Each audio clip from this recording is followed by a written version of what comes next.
My neighbor has been mowing his lawn for 12 hours straight. I just figured out the horrifying reason why. It started at 4:43 a.m. The noise jolted me awake. It sounded like there was a giant truck revving its engine right there in our bedroom. Exhaust fumes wafted in through the open window. It was a bad way to start the day. It was even worse than when I saw the neighbor getting it down with his own sibling. Anyways, that's a story for another day. "What is that?" moaned my wife. We'd both slept poorly, because our daughter had crawled into our bed at 1 a.m. and kept kicking us in the face until we were both half hanging off the bed while she snored away. "Start of the apocalypse," I groaned. "Go back to sleep."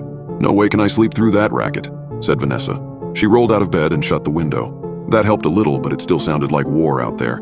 She pulled the curtains back and looked through the window. "It's the fucking neighbor, mowing his lawn. Before the sun is up. We need to have a heart-to-heart with him. Let him know that's not okay." Keegan, our daughter, woke up crying. "Guess that's that," I muttered, getting out of bed myself. "I'll go talk to him after some coffee." "Bring me some too," said Vanessa. "Papa, bring me some Smarties," said Keegan. No Smarties for breakfast. Banana or toast, but not Smarties." "Fine," huffed Keegan. "Toast, cut into shapes." I sighed. This was really the last thing I wanted to be doing at 4:45 on a Saturday morning. Making coffee and cutting toast into animal shapes instead of drooling in my sleep and dreaming of a gentler world. I went into the kitchen and started the coffee and toast and then looked out the living room window. Sure enough, there was Mr. Limsky mowing his damn lawn in his damn bathrobe, no less. That was another thing that I had no desire to do. Get into it with him about this, or really talk to him about anything ever beyond a friendly wave and a howdy neighbor. By the time I was awake enough to form a coherent thought, it was almost 6 o'clock and I had consumed 4 cups of coffee.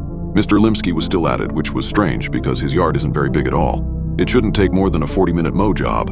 But here it was, an hour and 15 minutes later, and he was still at it. I got semi-dressed and stumbled outside. I walked across my own yard, which I noted needed mowing itself. Maybe I'll tell him that if he mows my lawn and promises to never start so early again, I'll let it go. But I knew that I wouldn't do that. I was a coward.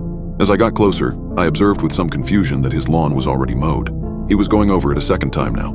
I walked up to our property line, denoted by the contrast between mowed and unmowed grass, and started waving my hands in the air, waiting for Mr. Limsky to notice me. He never did. He just stared straight ahead and kept pushing the mower. "Hey!" I shouted, but it was no good. I could barely hear myself, and so I knew that he wouldn't be able to hear me from across the lawn right behind the lawnmower. God damn it. I walked across his yard until I was right behind him. "Hey!" Nothing. I tapped on his shoulder. Nothing. He just kept pushing the lawnmower onward over the already mowed lawn. I didn't know what to do. "I'll catch him after he finishes, I guess. He's in the zone." I shrugged and was getting ready to turn back to my house when I saw a trickle of what was presumably urine run down his bare leg. Jesus.